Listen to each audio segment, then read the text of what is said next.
Holy Spirit. Amen. Light them with my word. Nanapod kita sa sinimana nga pagpambit sa kinabuhi sa laiko. Ang atong ebanghelyo karon kinutlo sa Lucas kapitulo 5 bersikulo 1 hangtod sa 11. Kani atong reading sa karong umabot nga Domingo, mao man ni ang tawag ni Simon, no? Mao man ni tawag ni Pedro. Para mahimo siyang apostoles. Ug naitabo kani diha sa Sea of Gennesaret or Sea of Galilee. So moadto kita sa ebanghelyo. But first and foremost, ato ang tagaan og relationship ini niya gikan sa daang kasulatan, no? Sa first reading, makuha na to dito sa Isaiah kapitulo 6 bersikulo 1 hangtod sa 8. So manhi kita sa hangtod sa 3, no? Sa tuig sa pagkamatay ni Hari Uzzias, akong nakita ang Ginoo nga naglingkod sa iyang trono. Taas og binayaw, ang sidsid sa iyang kupo milukop sa templo. Sa ibabaw didto ang mga sirapin nga may unom ka pako, ang matag usa, duha gisampong sa naong, duha gitabon sa tiil, ug duha gigamit paglupad. Nag-inanay sila, Santos, Santos, Santos si Yahweh nga labing gamhanan. So nagunsak mo no si Isaias ini, grabe ka serious siya, no? Hilom, serious nga nag-ampo. O diha sa iyang pag-ampo, gitagaan siya kay gayunan sa Ginoo nga makakita siya sa trono sa Ginoo ug iyang mga anghel nga nag-ingon, nag-inanay sila, Santos, Santos, Santos si Yahweh ang labing gamhanan. Unsa may pasabot ini, brothers and sisters? Ang Ginoo day magpakita. Ang Ginoo day mo hatag ka nato, no? Mo bisita ka nato, mo pakita ka nato, labi na diha sa ato ang pag-ampo. O diha sa ato ang kinabuhi. Di nato kibaw-an. Mo bisita siya. Mo na siya. Dili magani sa ato ang pamagi, but lain-lain nga pamagi nga ang Ginoo muanhi ka nato. Munang moadto ta sa ebanghelyo karon sa bersikulo 1 hangtod sa 3 kang Lucas kapitulo 5 mingon, usa ana kadlaw si Jesus nagbarog sa daplin sa lanaw sa Gennesaret ug gialirungan siya sa bagang katawhan nga namati sa pulong sa Dios. Unya nakita siya ang duha ka bangka sa baybayon. Mao pay pagkanaog sa mga mangingisda aron paghugas sa mga pukot. Misakay siya sa sakyanan si Simon ug misakay siya sa sakyanan ni Simon ug mihangyo sa pagpalayog jutay sa baybayon. Milingkod siya sa sakyanan ug mipadayon pagpanudlo sa mga tao. So brothers and sisters, ning sakay kuno siya sa sakyanan ni Simon Pedro. Ni sakay wala mananghid. Ibawaan ba ninyo, brothers and sisters, sa kaning sakyanan? Bangka man kani o sakyanan? Sa unang panahon, labi na panahon nila ni Pedro o sa atong Ginoo, grabe na ni kaayo ka, bililhon ka ni kaayo, kay mura ka ni mapariha sa ato karon nga nakitay mga sakyanan, no? Natay Mercedes-Benz, nakitay mga kanang yate o nakitay fishing boat, no? Mura iwani ang nahitabo, no? Ug si Jesus misakay diretso. Wala ka siya mananghid, no? Basta kibalo nga si Simon Pedro, si Andrew, o si James, si Andres, o si Jaime, si Simon o si Pedro. Gikan pa sila nagat, way kuha. Gisapot ni sila, but si Jesus, ning kalit lang og kuano, kanana ang tikang dito sa iyang baruto og misakay. Og naghangyo pa gyud siya nga ipadul-dul gamay sa lapyahan. Kay nga naman, nagsugod siya day og panudlo. So, nainumduman ako ni nga nung dito maging siya sa lapyahan, dito naglingkod dayon, nanudlo. Mura bag kung tan-awon nining talan-awon, brothers and sisters, si Jesus nasa ubos, nasa sakyanan. But, kung nanawon ninyo ang lapihan, paingon sa ubos, no? So, ang mga tao nasa ibabaw, sumura og amphitheater, no? Nga nanudlo si Jesus dito sa ubos, ang mga tao napod dungaw sa iya. So, maigog kayong pagka-plastar. So, muna na ang nakita nato diha, no? But si Pedro, hilom lang, iyang gibirang sakyanan, gipaduol gamay sa lapyan, o nanudlo si Jesus. O sila, nagpadayon og limpyo sa ilang pukot, kay wa man lagi kita. Wa may kananaang nakuha. Unyan sa may naitabo paghuman og panudlo ni Jesus, niingon na siya nga, itaktak ninyo ang inyong, no? Inyong baling dito sa pikas. Mo ni sa versikulo 4, sa paghuman miingon siya ni Simon, palawom, no? Palawom kuno. O itaktak ang pukot aron makakuhag isda. Mitubag si Simon, magtutudlo, naghago mi sa tibuok gabi, ug wala mi kuha, apan kay miingon ka man, itaktak ko ang pukot. Nanaktak sila o nakakuhag daghan kaayong isda. Halos nangagisi ang mga pukot. Gitawag nila ang mga kauban nila sa pikas bangka aron pagtabang. Nanuol sila o gipuno ang duha ka bangka hangtod nga hapit na malunod.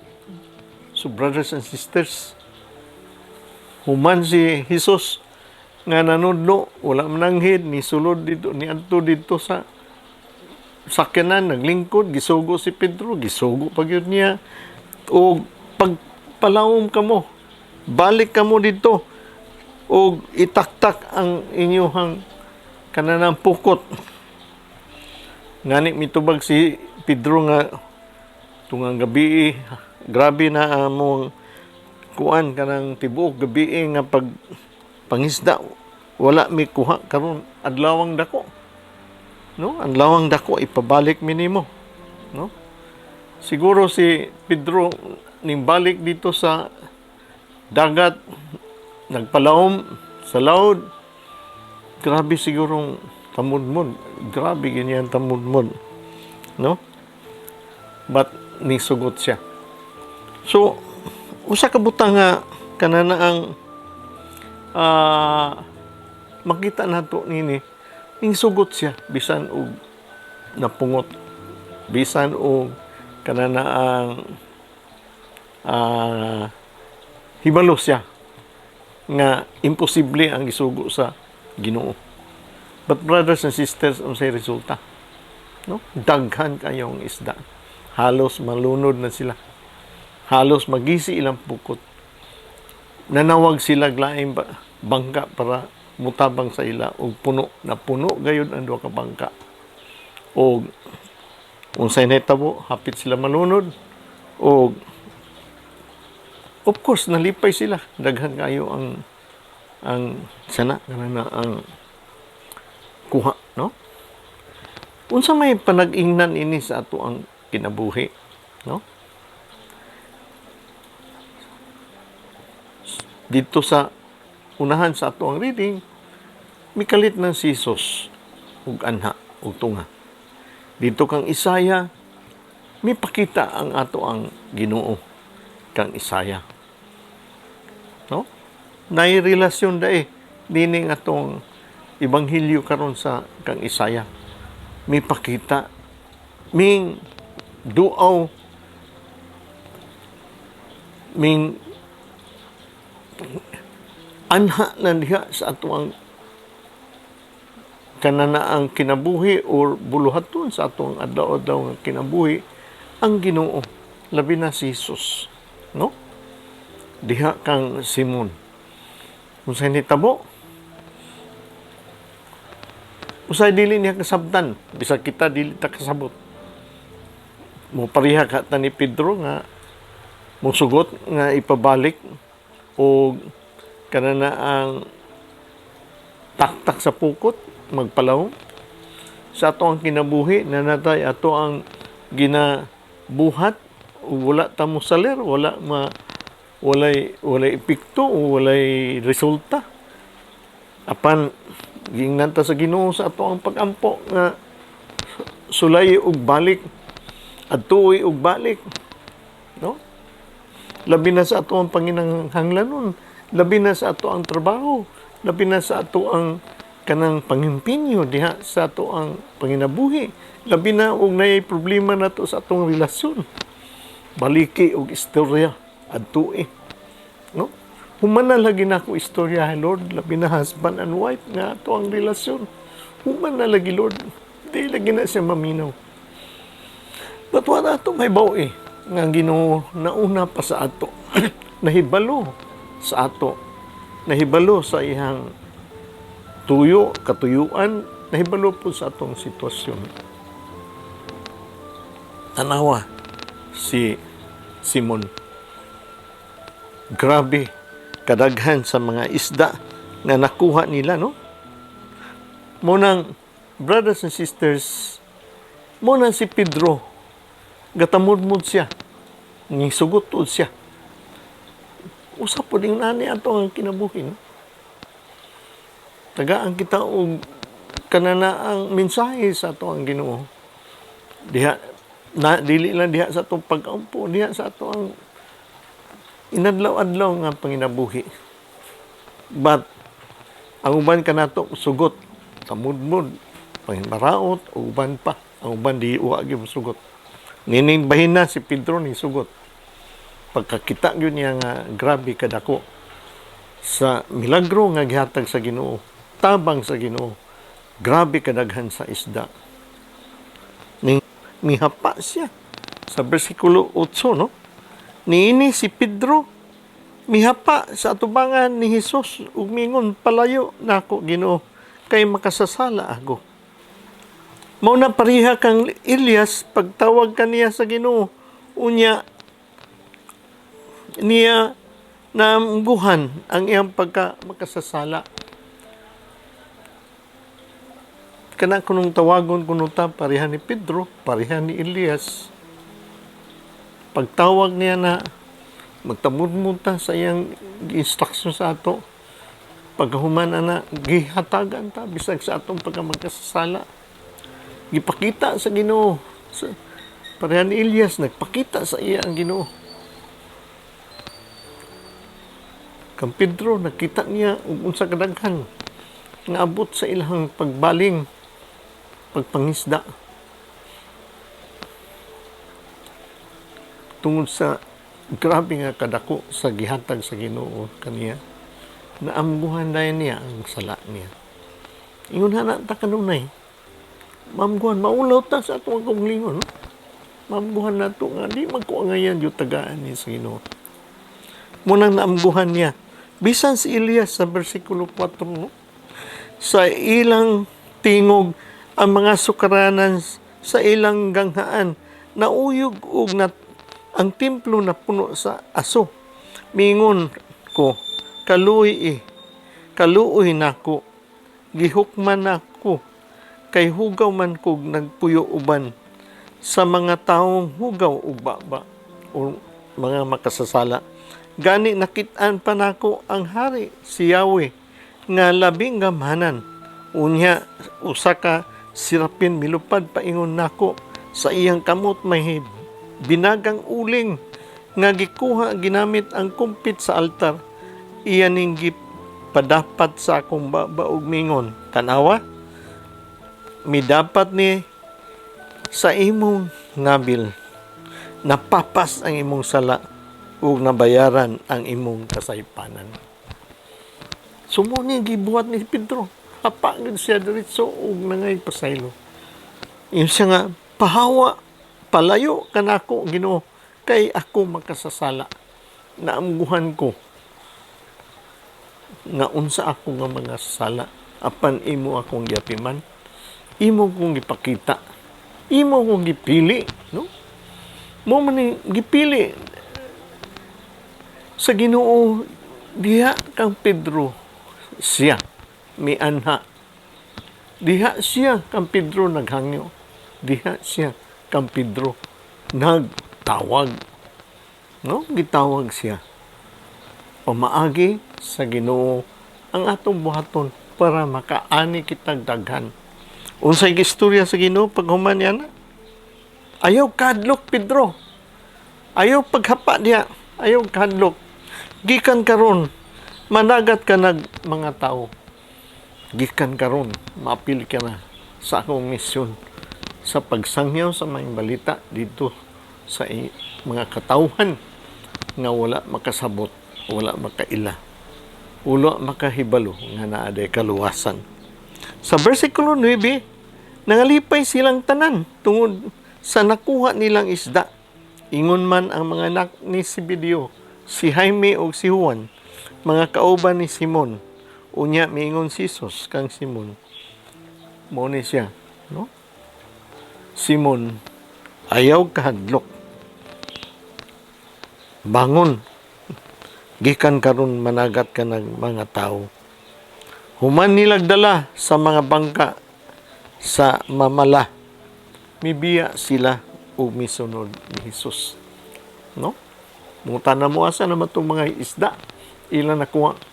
Ayaw ka. Basin og ilang tao, ilang asawa, ilang pamilya mo rin nagbaligya to. Basig duhagod ka bangka. Basig tibok sa simana itong ilang konsumo. So brothers and sisters, ningbiya sila o ilahang gisunod si Jesus. So brothers and sisters, muna si Jesus gasakay sa atong mga baruto. Gasakay sa ato ang panginabuhi. Gasakay diha sa ato ang kinabuhi. Sensitibo ba kita? Ato ba siyang gidapit? Ato ba siyang giabi-abi? Naminaw ba kita sa iya? So brothers and sisters, daghang opportunity ang moabot ka nato. Nga to ang Ginoo mo bisita ka nato. But basig og ato lang kawangan lang, gisayangan lang nato, brothers and sisters. Gisayangan na nato, brothers and sisters. Sa katapusan, dili na nato may bawaan. Kanusa ang Ginoo mo sakay sa atong kinabuhi, sa ato ang sakyanan, sa ato ang kinitaan, sa ato ang negosyo, sa ato ang activity, sa ato ang even sa ato ang trabaho, serbisyo o misyon sa simbahan. Ug dili dako kayo ang grasya ug pabor kung mudangan kini nga siya muanri kanato, mutabang kanato, muabi-abi kanato, o muhatag kanato ug kanana ang sugo, tambag, muhatag kanato og dugang nga pagtawag ug unsa atong buhaton. Kay kita tanan gitawag manggayod. Dili man ginato ni malikayan. Kita tanan gitawag pagabalanon. Gitawag pagsunod kang Kristo. Kay kita binunyagan man. Kita mga anak man sa Ginoo. Anak man kita, brothers and sisters. Karon, matag karon ug unya, ang Ginoo gatawag nato nga magpalawom. Magpalawom para kita mabalaan. Magpalawom para kita maka dawat og grasya sa Ginoo. Dili lang material, but grasya o pabor diha sa atong paglakat pagpaningkamot nga maangko na tong kinabuhi dayon, pagpaningkamot nga makatabang kita diha sa misyon sa Ginoo, pagkabig sa ubang tawo para sila pod maluwas. Muna, brothers and sisters, sa kanunay kitang gitawag ang atong kinabuhi, ang Ginoo siya naghatag kanato nga kinahanglan kita mabalaanon o kinahanglan kita kahimutan kita niya.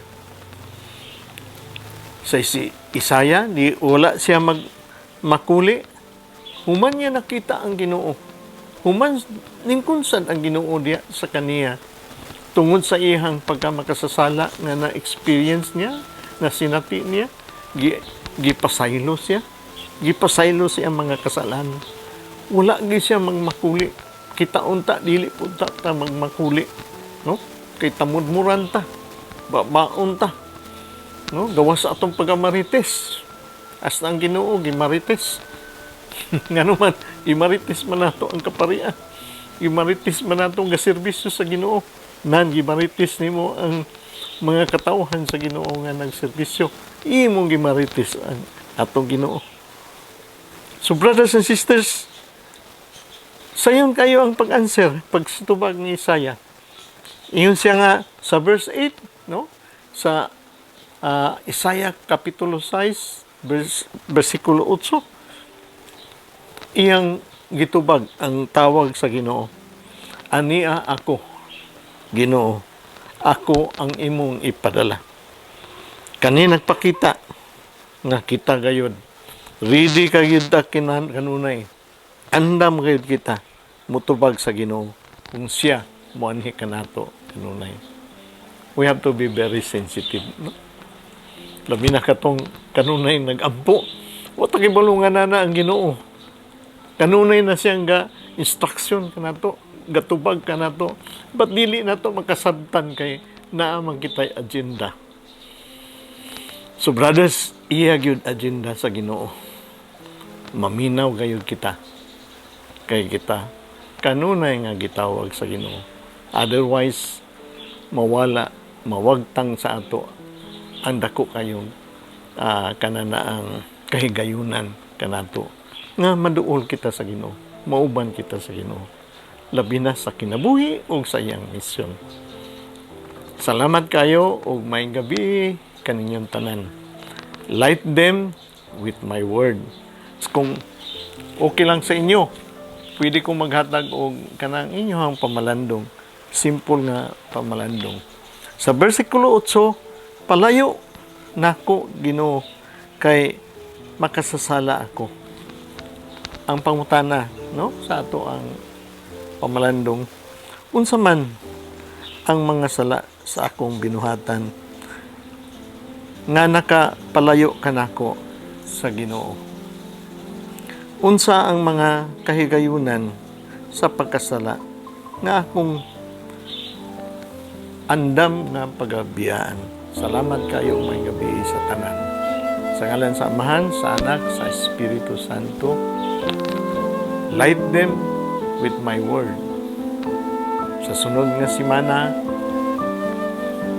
magkita na po kita sa pagpaambit sa kinabuhi sa laiko. Light them with my word. Don't forget to like and subscribe.